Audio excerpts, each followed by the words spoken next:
Saint Pope John Paul II once powerfully observed, "Today's world has lost its sense of the supernatural, but many are searching for it, and find it in Medjugorje, through prayer, penance, and fasting." The late pontiff and now canonized saint, His Holiness, spoke these words on August 1, 1989, while addressing a group of Italian physicians studying the apparitions in Medjugorje with medical and scientific investigations. It is no secret within Rome that Saint John Paul II loved Medjugorje, once even acquiring the nickname Protector of Medjugorje within the Vatican. Even eminent American intellectuals were no strangers to this reality. The great Franciscan Friar, Father Benedict Groeschel, himself an investigator of supernatural phenomena, once admitted this about Pope John Paul in a revealing interview: "I can tell you for a fact that the Pope loves Medjugorje from afar and would go there in a minute if the theologians would let him." While it is known that the late Polish Pope never personally visited Medjugorje, what is less known is that throughout the last 2 decades of his life Pope John Paul held personal meetings and correspondences with Medjugorje visionaries, Medjugorje priests, even Medjugorje interlocutionaries, and numerous pro-Medjugorje bishops. His enthusiasm and love for Medjugorje's mystics was overwhelming and filled with abundant respect and a joyful beauty overcome with hope. One example is when Medjugorje visionary, Mirjana Dragicevic-Soldo, met with John Paul II. She once shared the details behind this poignant, and somewhat humorous, encounter while addressing a group of pilgrims. "I personally had such a great honor to be able to speak with late Pope John Paul II. That was so beautiful. I was in St. Peter's Basilica in Rome with all other pilgrims. The Pope, as he was walking by, he was blessing everybody. He blessed me and just walked away. And then this Italian priest I was with said, 'Holy Father, this is Mirjana from Medjugorje.' He came back, blessed me again, and he left. And I said to this priest, 'Father, you see, he just thinks that I need a double blessing.' However, in the afternoon we received an invitation for the next morning to come to Castel Gandolfo, close to Rome, in order to talk to Holy Father. I don't have to tell you that I couldn't sleep all night. The next day when I reached the place, he saw that I was so excited. We were alone and then he started talking to me in Polish. He thought I would understand because both are Slavic languages. He wanted to make me feel comfortable, but I didn't understand a word because it's not even close to our language. However, I was crying and I couldn't catch a breath to say a word. So when I finally succeeded to say a word, I said, 'Holy Father, can we try in Italian?' We laughed. Then we talked, and among other things he said to me, if I were not Pope, I would be in Medjugorje a long time ago. I know everything, I have been following everything. Ask pilgrims to pray for my intentions. And take good care of Medjugorje, because Medjugorje is the hope for the entire world." Beyond such personal words of encouragement and trust for the visionaries and the fruits of faith at Medjugorje, Pope John Paul II frequently displayed his appreciation in officially signed papal blessings as well. 2 such official blessings were given by Pope John Paul to Father Jozo Zuvko, the Franciscan pastor in St. James Church at Medjugorje when the apparitions began, and to Vicka Ivankovic, one of the Medjugorje visionaries who still receives daily apparitions. Vicka, like Mirjana, has also personally met with the Holy Father in Rome, exchanging gifts and warm sentiments of faith. The official blessing she received from the late Pope hangs on her wall, beautifully framed, in her home. Father Jozo met with Pope John Paul in 1992, in the midst of the wars in the former Yugoslavia. St. John Paul's words to Father Jozo were striking: "I am with you, protect Medjugorje. Protect Our Lady's messages." The passion and urgency of the Holy Father's words for the protection of Medjugorje make clear how much the holy site, as to millions of Catholics, meant to him. That Our Lady is appearing in Medjugorje, the Holy Father had little doubt about. The papal blessing he signed and gave to Father Jozo read: "I grant from the heart a particular blessing to Father Jozo Zuvko, and I invoke a new outpouring of graces and heavenly favors, and the continuous protection of the Blessed Virgin Mary. Signed Johannes Paulus Secundus. The Holy Father's own knowledge of Medjugorje, and the major figures surrounding the events there was very impressive. Often his knowledge extended beyond the facts that many Medjugorje devotees may even know. For instance, most Medjugorje followers know that there are 6 visionaries.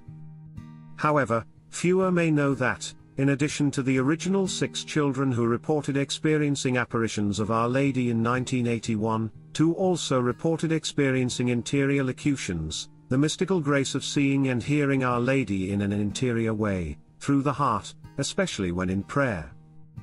Yelena and Mariana Varzili, distant cousins, were the 2 youngsters who reported experiencing this grace. At Medjugorje, they acquired the nickname of the seers of the 2nd generation, being 10-year-old girls, compared to the older visionaries, during the beginning periods of the apparitions.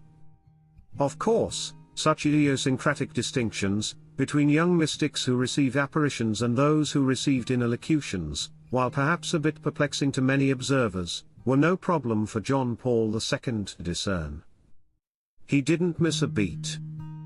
In 1988, Pope John Paul received a group of Croatian Catholics into his private chapel in Rome. He instantly recognized 2 members of the group from photographs he had witnessed. Approaching the 2 young girls, he said, "Ah yes, Yelena and Mariana, who have the interior locutions." Pope John Paul greeted the girls warmly and stared into their eyes for some time with much amusement. Today, both Yelena and Mariana are, of course, mature women. Yelena's path has especially been interesting. Traveling to the United States for her undergraduate studies, she completed her undergraduate degree at the Franciscan University in Steubenville, Ohio. Shortly thereafter, Yelena returned to Rome where she pursued a doctorate in theology at the Gregorian University, always displaying a sophisticated mind with a deep appreciation for the Catholic faith. Only 2 years after the Pope met with the seers of the 2nd generation, Pope John Paul sent his friend and confidant, Jesuit Bishop Paul Hnilica, then Auxiliary Bishop of Rome, to accompany Maria Pavlovic, another Medjugorje visionary, on a visit to Russia. Bishop Hnilica continually told Maria how much the Pope wished to visit Medjugorje. Similarly to the words Pope John Paul II gave to visionary Mirjana Soldo during their meeting, the bishop emphasized how the Holy Father explained to him, "If I wasn't the Pope, I'd be in Medjugorje already." Many bishops from around the world have had similar encounters with Pope John Paul on the topic of Medjugorje. In June 1986, in response to a group of 12 Italian bishops seeking advice on pilgrims traveling to Medjugorje, the Pope recognized the indisputable fruits of faith present in the village. "Let the people go to Medjugorje," he said, "if they convert, pray, confess, do penance and fast." In February 1990, Bishop Murilo Krieger, then Auxiliary Bishop of Florianopolis, Brazil, reported a conversation with Pope John Paul about the apparitions, wherein the Pope enthusiastically told him, "Medjugorje is a great center of spirituality." Not only that, but the Holy Father also happily assented to Bishop Krieger's request, giving his papal blessings to the visionaries. Bishop Krieger explained, "In 1988, I was with 8 other bishops and 33 priests on spiritual retreat in the Vatican. The Holy Father knew that many of us were going to Medjugorje afterwards. After a private mass with the Pope, before leaving Rome, he said, without having been asked anything, 'Pray for me in Medjugorje.' On another occasion, I told the Pope I am going to Medjugorje for the 4th time. He concentrated his thoughts and said, 'Medjugorje, Medjugorje, it's the spiritual heart of the world.' On the same day I spoke with other Brazilian bishops and the Pope at lunchtime, and I asked him, 'Your Holiness, can I tell the visionaries that you send your blessing?' He answered, 'Yes, yes,' and embraced me." Many cardinals have voiced their affection for the shrine, including Cardinals Tonini Ursulio, Emmanuel Wamala, Jean Marget, František Tomášek and, most recently, His Eminence Christoph Cardinal Schönborn, the Archbishop of Vienna, who visited Medjugorje as a pilgrim for Christmas 2009. Even theologians have shown their appreciation. The French theologian Father René Laurentin, and the Swiss theologian and Cardinal Hans Urs von Balthasar have been open Medjugorje supporters. Balthasar, in addition to being arguably the most eminent theologian of the 20th century, is also known for co-founding, with his friend Joseph Ratzinger, Benedict XVI, and with others, the Catholic journal Communio. He frequently referred to the events happening at Medjugorje as a theater of holiness. Most recently, the popular American priest, Father Donald Calloway of the Marians of the Immaculate Conception, published his autobiography, No Turning Back, A Witness to Mercy. Father Calloway is the vocation director for the Marians of the Immaculate Conception, the author of numerous books, and a leading proponent of the Divine Mercy devotions of Saint Faustina Kowalska. It was a book about Medjugorje, the Queen of Peace visits Medjugorje, that led to Calloway's famous conversion, going from an agnostic and destructive youth wrestling with addiction, promiscuous sex, and illegal crime to someone who found hope, peace, and meaning in Medjugorje, leading to the priesthood and to his current life of spiritual maturity and personal unity with Christ and Our Lady. The messages and fruits of Medjugorje have reached an innumerable amount of people. From the faithful millions who have visited the village to the millions who have read about it, to some of the most influential members of the Catholic Church. Pope John Paul II, who many Catholics believe was a mystic himself, had a special relationship, in his immense spirituality and in his devotion to Our Lady, with Medjugorje. He asked others to protect Medjugorje, and he believed that Medjugorje was the fulfillment of Fatima. Bishop Angelo Kim, president of the Korean Bishops' Conference, once wrote about his encounter with John Paul II in the Korean national weekly newspaper, Catholic News, in 1990. The Korean bishops were invited to a lunch with Pope John Paul. Bishop Kim addressed the Holy Father directly and said, "Father, thanks to you, Poland was able to liberate itself from communism." To this, the Holy Father responded, "No, this is not my merit. This is the work of the Blessed Virgin Mary, as she had predicted in Fatima and in Medjugorje." As mentioned, in the Vatican he was known as the protector of Medjugorje.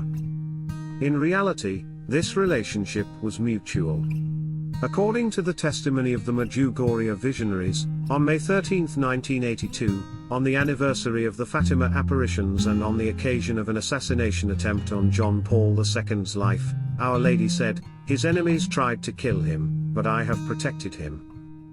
Thank you for supporting my channel. Please, like, comment and subscribe. May God bless you and keep you. Saint Pope John Paul the Great, pray for us. Our Lady, Queen of Peace, pray for us.